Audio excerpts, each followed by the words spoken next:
ഓരോ മനുഷ്യരും രാത്രി കിടന്നുറങ്ങുന്ന സമയം അവന്റെ അടുത്ത് നിർബന്ധമായും മലക്ക് വരും, ശൈത്താനും വരും. വോട്ടെടുക്കാൻ വേണ്ടിയിട്ട് വരുന്നതാണ്. മലക്ക് വരുന്നത് ഓന്റെ വോട്ട് എനിക്ക് കിട്ടണം, ശൈത്താൻ വരുന്നത് ഓന്റെ വോട്ട് എനിക്ക് കിട്ടണം എന്ന ആ ഒരു ലക്ഷ്യത്തോടെയാണ് മനുഷ്യന്റെ അടുത്ത് ഈ രണ്ട് വിഭാഗം അള്ളാഹുവിന്റെ സൃഷ്ടികൾ വരും. മലക്കും വരും, ശൈത്താനും വരും. മലക്ക് വന്നിട്ട് നമ്മളോട് പറയും ഇഖ്തിം ബിഖൈർ. അപ്പൊ മോനെ, എന്തെങ്കിലും ഒരു നല്ലത് ചെയ്തിട്ട് ഇന്നത്തെ ഡേ നീ അവസാനിപ്പിക്കുന്നു. ഇന്നത്തെ ദിവസം അവസാനിക്കാൻ പോകണം.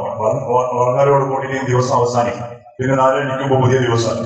അപ്പൊ ഇന്നത്തെ ദിവസത്തിന്റെ കണക്ക് ലാസ്റ്റ് ആക്കുക. അപ്പൊ ലാസ്റ്റ് ആക്കുമ്പോ ഖൈർ ചെയ്തിട്ട് നീ നിന്റെ ദിവസം അവസാനിക്കുമെന്ന് ഉദവെടുക്കണം. മനസ്സിലായി മലക്ക് തോന്നിപ്പിക്കാൻ ഉദവെടുത്തിട്ടുണ്ടോ? ഇല്ലെങ്കിൽ ഒന്ന് ഉദവെടുത്തു വാ. അതാതെ എടുത്ത ഇന്നത്തെ അതാതെ എടുത്തിനാ നീ ഇല്ലെങ്കിൽ ഒന്ന് എടുത്ത്. റസൂലുള്ളാഹി തങ്ങൾ പറഞ്ഞ പ്രത്യേകമായ വൃദ്ധകൾ ഉണ്ടല്ലോ. കിടക്കുമ്പോൾ ചെല്ലേണ്ട ദിക്റുകൾ, കിടക്കുമ്പോൾ ചെല്ലേണ്ട പ്രാർത്ഥനകൾ, കിടക്കുമ്പോൾ ഓതേണ്ട സൂറത്തുകൾ, അതൊക്കെ ഓതിനാണ്. അത് ഓതിച്ച് ഇന്ന് കിടന്നുറങ്ങുമ്പോൾ ആ മലക്ക് പറഞ്ഞു ഇഖ്തിം ബിഖൈർ. നിന്റെ ഇന്നത്തെ ദിവസം നല്ലതുകൊണ്ട് നീ അവസാനിപ്പിക്കും. മറ്റേ ഭാഗത്ത് ശൈത്താൻ ഉണ്ടാവും. ശൈത്താൻ പറയും ഇഖ്തിം ബിഖൈർ, ഇഖ്തിം ബിശർ. എങ്കിലും ഷർ ചെയ്തിട്ട് നിന്റെ ദിവസം നീ അവസാനിപ്പിക്കും. ശൈത്താന്റെ വേണ്ടത് അങ്ങനെയാണ്.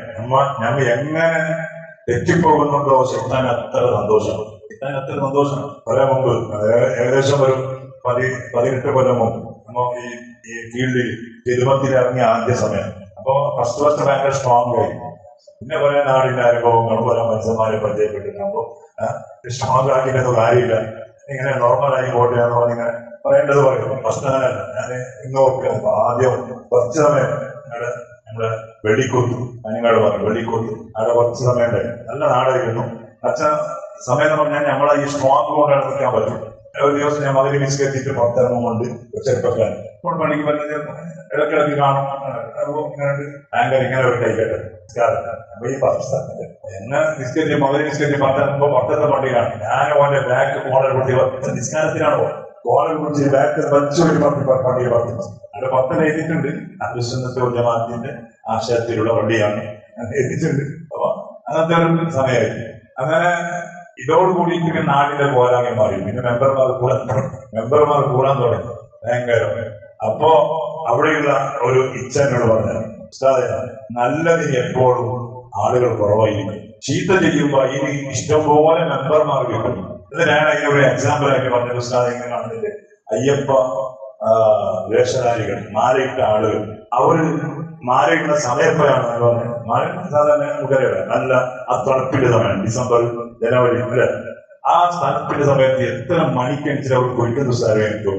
ചൂടുവെള്ളത്തിലല്ല, അവരെ കുളത്തിൽ, ആ പച്ചവെള്ളത്തിൽ ഒരു ഡേ പോലും അവര് മാലയിട്ട് നിങ്ങൾക്ക് കണക്കുണ്ടാവും ഇത്ര ദിവസം. അതിന്റെ ഇടയിൽ ഒരു ദിവസം പോലെ കഥാവൂല, ഒരു ദിവസം പോലും കഥായില്ല. കൃത്യമായിട്ട് അവരുടെ ആ സമയത്ത് എന്ത് ഉത്സാഹം അവർക്ക് സപ്പോർട്ട് ചെയ്താൻ്റെതാണ്. നമുക്ക് മഴ വരുമ്പോ പള്ളിയിൽ ആള് പറഞ്ഞു നിസ്കരിക്കാനേ ആഗ്രഹം, ജമാഅത്തിന് വരാൻ ആളുകൾക്ക് ആഗ്രഹമില്ലാഞ്ഞിട്ടുണ്ട്. ഇനി ശൈത്താന്റെ സപ്പോർട്ടില്ല. ശൈത്താന്മാരെ സപ്പോർട്ട് ഉണ്ടാവുമ്പോ ഇങ്ങനെ ആളുകൾ വർദ്ധിക്കും, മെമ്പർമാർ കൂടും. അങ്ങനെയാണ് പൊതുവേ ഉള്ളത്. എന്നാലും പറഞ്ഞൊരു വിഷയം സത്യം കൂടിയാണ്. നല്ല ഇനി ആളുകൾ കുറവാണ്. തെറ്റാകുമ്പോ ഇനി ആളുകൾ ഇഷ്ടം പോലെ അവർക്ക് സപ്പോർട്ട് ചെയ്യാൻ ശൈത്താന്മാരുണ്ടാവും. അപ്പൊ ശൈത്താൻ കിടക്കുന്ന സമയത്ത് നമ്മളടുത്ത് വന്നിട്ട് പറയുന്നു ഇഖ്തിം ബിശർ. മോനെ, എന്തെങ്കിലും ഷർ ചെയ്തിട്ട് പറഞ്ഞേ. നിന്റെ ലക്ക് ഇന്നിപ്പോ ഇപ്പോഴത്തെ കാലമാണല്ലോ, ഓരോ ദിവസത്തിന് 2GB ആണ്. ഒരേ മുമ്പായിട്ട് ഒരു മാസത്തിന് 1GB ആയി. 2G 3G എല്ലാം ഉള്ള കാലത്ത് ഒരു മാസത്തിന് 1GB ആണ്. എന്നിട്ട് ആ 1GB ആളുകൾ തീർക്കൂല. പിന്നെ ബാക്കിയുള്ള ഒരു മാസത്തിൽ ഇന്ന് ഒരു ദിവസത്തിന് 2GB 1GB 1.5GB. എന്നിട്ട് ആ പറഞ്ഞ സമയത്ത് ശൈത്താൻ അറിയാം, മോനെ കുറെ ബാക്കിയില്ല, എന്തിന് ബാക്കിയാണ്, 12 മണിയാകുമ്പോ 13 മണിയാകുമ്പോ അത് കഴിയുന്നില്ലേ, തീർക്ക് ഓരിങ്ങനെ ഒന്നിക്കും നോക്കിയിട്ട് തീർത്തിട്ട് ഉള്ള പാട്ടും ഇല്ലതും എല്ലാം നോക്കിയിട്ട് വേണം. ശൈത്താൻ എന്ത് സന്തോഷം. ഈ നോക്കിയില്ല, ഒതുമില്ല, വിക്കലുണ്ടോ ഇല്ല, ഇഖ്ലാസ് ഉണ്ടോ ഇല്ല, 33 സുബ്ഹാനല്ലാഹ് അത് പോയി, 33 അൽഹംദുലില്ലാഹ് പോയി. എന്ത് ഇഖ്തിം ബിശർ. ശൈത്താന്റെ വന്നിട്ടുള്ള നമ്മുടെ ഉപദേശം, നമ്മളോടുള്ള ഉപദേശം അല്ലെ. നമ്മുടെ റൂം, നമ്മുടെ ഓരോ സ്ഥലങ്ങളിൽ അല്ലാഹുവിന്റെ കോടതിയിൽ നമുക്ക് ഖൈറായിട്ടും ശർറായും സാക്ഷി നിൽക്കുമെന്ന് സയ്യിദുനാ മുഹമ്മദ് റസൂലുള്ളാഹി സ്വല്ലല്ലാഹു അലൈഹി വസല്ലം. നമുക്ക് താമസിക്കുന്ന ആ ഒരു റൂം നമുക്ക് പെർഫെക്റ്റ് ആയി പറയാൻ പറ്റും. എന്റെ ഈ റൂമിൽ ഞാൻ ഒരു തെറ്റ് ചെയ്തിട്ടില്ല, ഈ റൂം അല്ലെങ്കിൽ ഈ സ്ഥലം എനിക്ക് അള്ളാന്റെ അടുത്ത് വലിയ ഗുണമായി സാക്ഷി നിൽക്കും. ആയിരിക്കത് എന്തെല്ലാം കണ്ടു വലിയൊരു മഹാനുണ്ടായിരുന്നു, അബൂബക്കർ ഇബ്നു അയ്യാശ് എന്നാണ് റളിയല്ലാഹു അൻഹു അദ്ദേഹത്തിന്റെ. അദ്ദേഹം മരിക്കാൻ വേണ്ടി കിടക്കുമ്പോൾ അദ്ദേഹത്തിന്റെ റൂമിലേക്ക് മകൾ വന്നു. എന്നിട്ട് ഉപ്പാന്റെ അവസ്ഥ കണ്ടിട്ട് മോക്ക് ബേജാറാണ്. മോള് ചോദിച്ചു, ഉപ്പ നിങ്ങളുടെ അവസ്ഥ കാണുമ്പോ സക്കറാത്ത് പോലെ ഉണ്ടല്ലോ ഉപ്പ. ഇന്ന് ബേജാറ് പറഞ്ഞപ്പോ ഉപ്പ പറഞ്ഞു, മോളെ നീ എന്തിനാ ബേജാറാക്കണം, മരണാക്കല്ലേ, എപ്പൊ എനിക്ക് മരിക്കാനുണ്ടല്ലോ.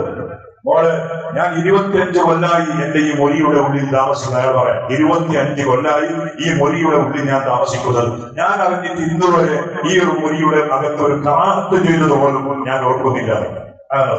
എത്ര കൊല്ലം? 25 കൊല്ലത്തിന്റെ ഇടയിൽ എന്റെ ഈ മൊഴിയിൽ വെച്ച് ഒരു കറാഹത്ത് ചെയ്തത് പോലും ഞാൻ ഓർക്കുന്നില്ല മോളെ. അതിനേറെ എന്റെ ഓർമ്മ ശരിയാണെങ്കിൽ ഏകദേശം ഈ മൊഴിയുടെ അകത്ത് ഞാൻ 18,000 തവണ ഖുർആൻ ഓതി തീർത്തിട്ടുണ്ട്. 18,000 തവണ എന്ന് പറഞ്ഞാൽ ആ ചരിത്രം കിതാബുകൾ ഞാൻ കണക്കൂടി. ഒരു ദിവസത്തിന് എത്ര കൊല്ലം വരും? 2 കത്തോതൊക്കെ വരും. ഒരു കൊല്ലത്തിൽ 265 ദിവസം, 10 കൊല്ലാകുമ്പോൾ 3,650 ദിവസം. ആ 25 കൊല്ലത്തിൽ നോക്കിയാൽ ബന്ധത്തിലാണ്. അപ്പോൾ ദിവസത്തിൽ 2 കത്തോതൊക്കെ വരും. 18,000 തവണ ആ മൊഴിയുടെ ഉള്ളിൽ 25 കൊല്ലത്തിന്റെ ഇടയിൽ ഖുർആൻ ഓതി തീർക്കണമെങ്കിൽ അപ്പൊ അയാളുടെ ജീവിതം എന്താണ്? അയാളുടെ ജീവിതം എന്താണ്? ആ സ്ഥലം അയാൾക്ക് ആഖിറത്തിൽ എത്ര വലിയ ഹൈയൊരു സാക്ഷി പറയും. നമ്മുടെ അവസ്ഥ എന്താ?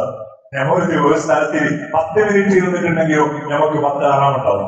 10 ദിവസത്തിന്റെ വിഷയമല്ല, 10 മിനിറ്റ് ഒരു സ്ഥലത്തിൽ ഇരുന്നിട്ടുണ്ടായാൽ നമുക്ക് തീരെ സമയത്തിന്റെ വിലയില്ലാത്ത ആളുകളാണ് നമ്മൾ ഓരോരുത്തരും. നമ്മൾ സമയം നോക്കാൻ വേണ്ടിയിട്ട് മൊബൈലിൽ നോക്കും സമയത്ത്.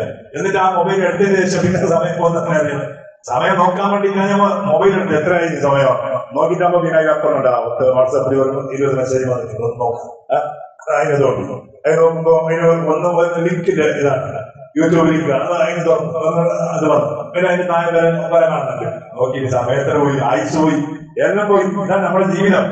അപ്പൊ അതുകൊണ്ട് മഹാന്മാര് പറഞ്ഞു, നമ്മെ സന്തോഷിപ്പിക്കാൻ വേണ്ടി മലക്കുകൾ വരുമ്പോൾ ആ മലക്കുകളെ നാം സന്തോഷിക്കും. ദിവസം അവസാനം ഉറപ്പാണ്. ഇന്നലെ നമുക്ക് വലിയ പാടില്ല. ഇന്നലെ രാത്രി ആ സുബഹിയോടടുത്ത സമയത്ത് നമ്മുടെ ഉള്ളാളം ഭാഗത്ത് സംഭവിച്ച 4 മരണം. ഒറ്റ വീട്ടിൽ ഒരു ഉമ്മ, ഉപ്പ, 2 മക്കള്. അല്ലെ, മലക്ക് പറഞ്ഞെന്താ? നിന്റെ അവസാനത്തെ ദിവസമാണ്. ആ ദിവസം നീ ഹൈർ കൊണ്ട് അവസാനിപ്പിച്ചു. 4 എണിച്ചാലല്ലേ അപ്പൊ നിനക്ക് പറയാം,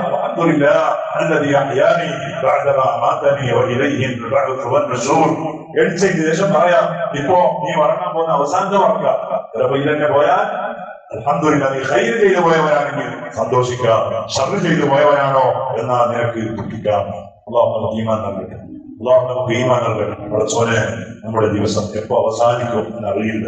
ഖുർആൻ സൂറത്തുൽ ലുഖ്മാനിന്റെ അവസാനം നിങ്ങളോട് പറഞ്ഞതാണ്, ലാ തദ്രീ നഫ്സുൻ ബിഅയ്യി അർദിൻ തമൂത്ത്. ഏത് ഭൂമിയിൽ വെച്ച് മനുഷ്യൻ മരിച്ചു പോകും എന്ന് പറയാൻ പറ്റൂല. അല്ലാഹുവേ, എപ്പോഴാണ് നമുക്ക് മരണം നീ തരുന്നതെങ്കിലും സന്തോഷിക്കുന്ന രൂപത്തിലുള്ള ഈമാനുള്ള മരണം മാത്രമേ ഞങ്ങൾക്കും ഞങ്ങളുമായി ബന്ധപ്പെടുന്ന ആളുകൾക്ക് നീ നൽകണേ. അല്ലാഹു ഓരോ ദിവസവും അവസാനിപ്പിക്കുമ്പോ കിടന്നുറങ്ങാൻ വേണ്ടി ഒരുങ്ങുമ്പോ ഖൈർ ചെയ്ത് മലക്കുകളെ സന്തോഷിപ്പിച്ച് ശൈത്താനെ കരയിപ്പിച്ച് ഉറങ്ങുന്ന ആളുകളുടെ കൂട്ടത്തിൽ ഞങ്ങളെ നീ കൊടുത്തണേ. അപ്പോ മഹാനായ അബൂബക്കർ ഇബ്നു അയ്യാശ് എന്ന് പറയുന്ന ആ ചരിത്രം പടച്ചോനെ, അത് നമുക്ക് ഉൾക്കൊള്ളാൻ പറ്റാത്തതാണല്ലോ. എങ്ങനെ അവർ ഖുർആൻ ഓതി തീർത്തു, എങ്ങനെ ഒറ്റ കറാമത്ത് പോലും ചെയ്യാതെ അവർ 25 കൊല്ലം ഒരു മുറിയുടെ അകത്ത് അവർ താമസിക്കുന്ന മുറിയുടെ അകത്ത് ജീവിച്ചു എന്ന് ചിന്തിക്കുമ്പോൾ നമുക്ക് വലിയ അത്ഭുതമുണ്ട്. പടച്ചോനെ, അതുപോലെ ജീവിക്കാൻ നമുക്ക് കഴിഞ്ഞില്ലെങ്കിലും ജീവിതത്തിന്റെ എല്ലാ മേഖലകളെയും നിയന്ത്രിക്കാനുള്ള ഒരു കഴിവെങ്കിലും ഞങ്ങൾക്ക് നീ താറുണ്ട്. നീ തരണേ റഹ്മാനെ. അല്ലാഹുവേ, നമ്മുടെ എല്ലാ ജീവിത വഴികളും നീ എളുപ്പമാക്കി തരണേ. ജീവിത വഴികൾ നീ എളുപ്പമാക്കി തരണേ. റബ്ബേ, പെട്ടെന്നുണ്ടാകുന്ന അപകട മരണങ്ങൾ, മുസീബാത്തുകൾ, രോഗങ്ങൾ, പകർച്ചവ്യാധി രോഗങ്ങൾ, പനികൾ, എല്ലാ ബുദ്ധിമുട്ടുകളിൽ നിന്നിട്ടും റബ്ബേ, ഞങ്ങൾക്ക് ഭാര്യ, മക്കൾ, മാതാപിതാക്കൾ, കുടുംബങ്ങൾ, അയൽവാസികൾ, നാട്ടുകാർ, സ്നേഹിതന്മാർ, ഭക്ഷണം തന്നവർ, വസ്ത്രം തന്നവർ, സഹായിച്ചവർ, സഹകരിച്ചവർ, വസിയ്യത്ത് ചെയ്തവർ, ഞങ്ങളുമായി ബന്ധപ്പെടുന്ന എല്ലാവർക്കും നീ പരിപൂർണമായ കാവൽ നൽകണേ. കാവലാകണേ. പലരും പ്രായത്തിന്റെ വ്യത്യാസമില്ലാതെ പല രോഗങ്ങളെ കൊണ്ട് ഹോസ്പിറ്റലുകളിലും അതുപോലെ വീടുകളിലും കിടക്കുന്ന രോഗികൾക്ക് നീ ശിഫാ നൽകണേ. ശിഫാ നൽകണേ. ഗൾഫിലും മറ്റും അധ്വാനിക്കുന്ന എല്ലാ നമ്മുടെ പ്രിയപ്പെട്ട കൂട്ടുകാർക്കും, കുടുംബങ്ങൾക്കും, സ്നേഹിതന്മാർക്കും, നാട്ടുകാർക്കും ആഫിയത്തോടു കൂടിയുള്ള ദീർഘ ആയുസ്സ് നൽകണേ. ഹജ്ജിന് വേണ്ടി പോയ ഹാജിമാർ റബ്ബേ അവർ ചെയ്ത വലിയ അമലുകളെ നീ കബൂലാക്കണേ അല്ലാഹ്. അവരുടെ യാത്രയിലൊക്കെയും വലിയ ബറക്കത്ത് നൽകണേ റബ്ബേ. അവരുടെ തുടർന്നുള്ള ജീവിതത്തിൽ കാവൽ നൽകണേ അല്ലാഹ്. ഇവിടെ ശക്തമായ മഴയാണെങ്കിൽ അവിടെ ശക്തമായ ചൂട് കൊണ്ട് ആളുകൾ മരിച്ചു പോവുകയാണ്. പടച്ചവനെ എല്ലാം നിന്റെ നിയന്ത്രണമാണ് റബ്ബേ.